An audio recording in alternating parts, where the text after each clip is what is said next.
En fait, c'est le problème que rencontrent la plupart des entrepreneurs. Et il faut retenir quelque chose. Lorsqu'on cherche de l'argent, on ne gagne pas d'argent. Lorsqu'on cherche de l'argent, on ne gagne pas d'argent. Si votre objectif, c'est de gagner de l'argent, vous n'allez rien gagner. Ou alors ce que vous allez gagner sera tellement faible par rapport à ce que vous souhaitez gagner. Pour gagner de l'argent, il faut que le premier objectif ne soit pas gagner de l'argent. Et ça, c'est aussi un problème de conception. Et il faut concevoir que ce que je fais, ce n'est pas en premier pour gagner de l'argent. Parce que quand c'est en premier pour gagner de l'argent, on passe à côté de ce qu'il faut faire pour gagner plus d'argent en travaillant moins. Je vais prendre un exemple. Supposons que je veux vendre une formation. Vous êtes dans cette salle. J'ai une formation qui coûte 10 000. Moi, je ne vais pas essayer de vendre la formation à tout le monde. Ça ne sert à rien. Dans ma conception, je vais me dire, je vais le rencontrer lui. Je vais le former gratuitement. Je vais l'accompagner gratuitement. Je vais me battre pour qu'il ait des résultats en un mois. Je vais me battre pour amplifier ses résultats. Et quand il va avoir des résultats, ça va entraîner un effet boule de neige dans son environnement immédiat. Et ceux qui sont dans son environnement vont vouloir savoir comment il a fait pour changer. Et quand ils vont lui poser la question, il n'aura qu'un seul mot. Va voir tel. Suis telle formation. Fais telle chose. Et il suffit juste qu'on dise à ces personnes-là que ça coûte 10 000 pour que ces personnes payent 10 000. Vous voyez la différence entre faire ça et réunir tout le monde et dire que je vends la formation à 10 000. C'est un problème de conception. Hein? C'est un problème de conception. Ça veut dire qu'on a eu le même produit, mais on ne conçoit pas les choses de la même façon. Et vous voyez que moi, en prenant une personne et l'accompagnant pendant un mois, ça me fait dépenser moins. Puisque je vais dépenser quoi? Moi, je n'ai pas besoin de faire de marketing. Je n'ai pas besoin de communiquer. Je n'ai pas besoin de faire le tapage partout. J'ai juste besoin que lui, il ait des résultats. Et comme lui, il est dans le besoin et que je lui offre ça gratuitement, lui, il est content de bénéficier de ça gratuitement. Et quand je l'accompagne et il a les résultats, ça crée directement un effet chez les autres qui, eux, veulent savoir comment lui, il a fait. Sauf que les autres, je ne vais pas les accompagner gratuitement. Les autres, ce sera payant. 10 000, 20 000, 50 000, 100 000, 500 000, 1 million.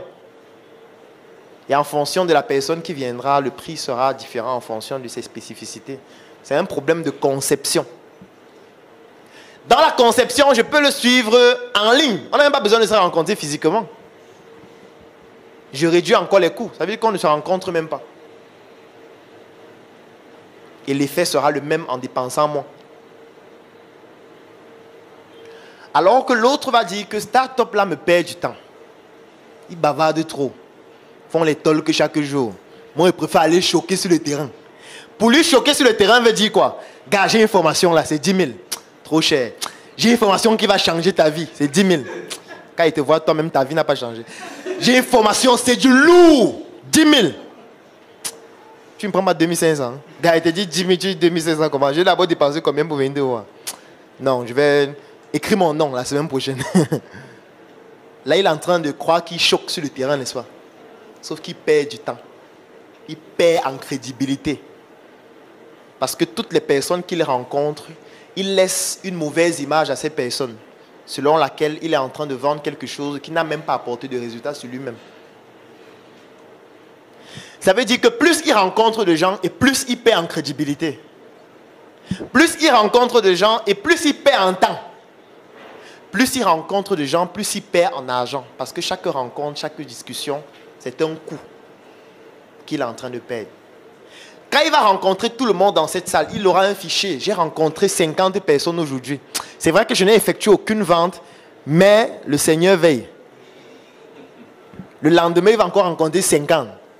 Après 50, après 50, après un mois, il aura rencontré 500 personnes. Il aura effectué 2 ventes. Il va dire, ça va mordre un jour. Il faut juste continuer. Et voilà comment il va s'époumoner.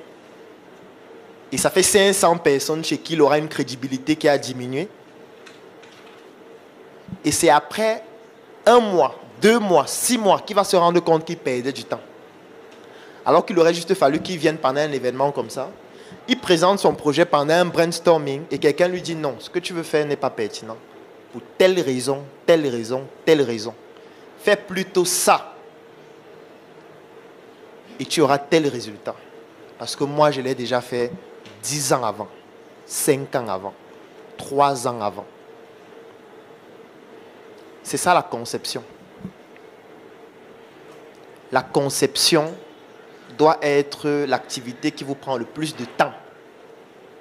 Et on ne conçoit pas seul. Parce qu'on n'est pas suffisamment intelligent pour penser à tout. Est-ce qu'on comprend ce que c'est que la conception? Est-ce qu'on voit l'importance de devenir un talk? Parce que vous avez l'impression que le talk c'est pour les étudiants, c'est les gens qui n'ont rien à faire, qui perdent du temps. Non, c'est vous qui êtes en train de perdre du temps en rencontrant tout le monde sur le marché. C'est vous qui perdez du temps. Parce qu'il y a des gens qui ont rencontré des gens comme vous êtes en train de le faire avant. Et ils savent ce qui marche et ce qui ne marche pas. Et ces gens sont à la Startup Academy ici. Et vous avez la possibilité d'entrer en contact avec eux et de savoir ce qui marche et ce qui ne marche pas. Aujourd'hui, quand quelqu'un me donne sa profession et il me dit l'activité qu'il fait, je suis capable de savoir s'il peut s'en sortir ou pas. Je n'ai même pas besoin qu'il dise plus. Dès que quelqu'un me dit je vends telle chose, je lui dis ton capital c'est combien? Il me donne son capital. J'essaie de savoir quels sont ses objectifs. Je peux savoir si ça ne va jamais arriver ou s'il est sur la bonne voie. Ce n'est pas parce que je suis divin.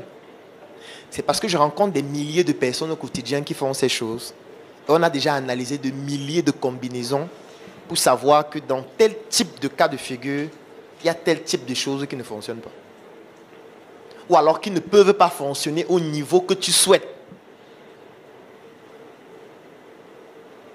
Et j'aime souvent à le dire, nous sommes jeunes, la plupart des personnes qui sont ici.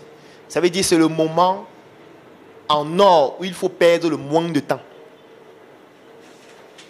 C'est le moment en or où il faut perdre le moins de temps. Quand on est jeune, on ne doit pas perdre du temps. Parce qu'il y aura un temps où on sera plus jeune. Il y aura un temps où on va commencer à parler de maladies cardiovasculaires. Il y aura un temps où on va commencer à parler de maladies métaboliques.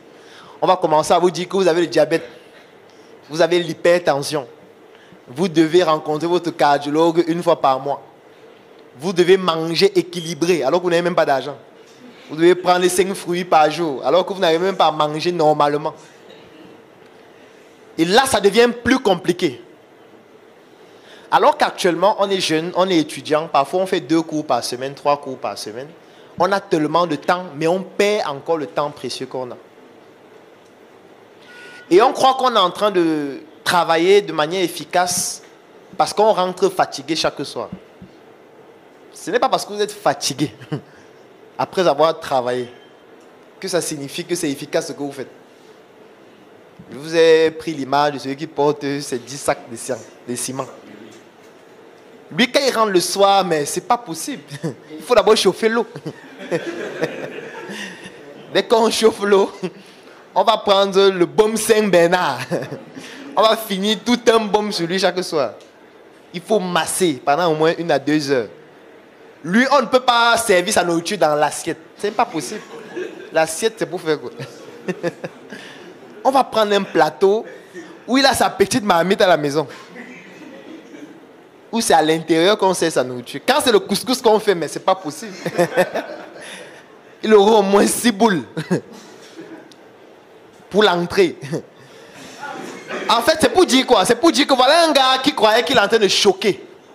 Mais en fait, quand on analyse même comment il récupère cette énergie, il dépense même plus que ce qu'il a gagné. Parce qu'une boule de couscous coûte combien?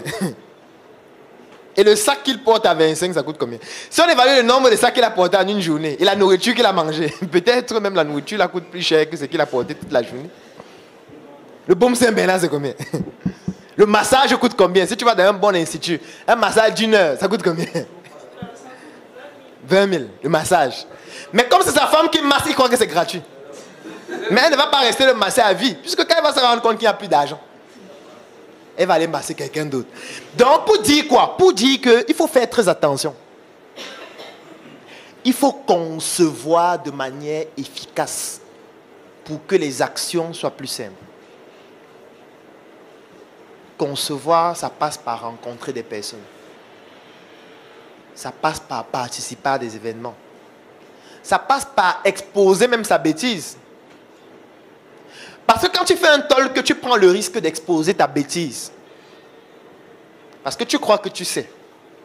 Mais quand tu te places devant, tu parles, tu vois les gens rient tout le temps.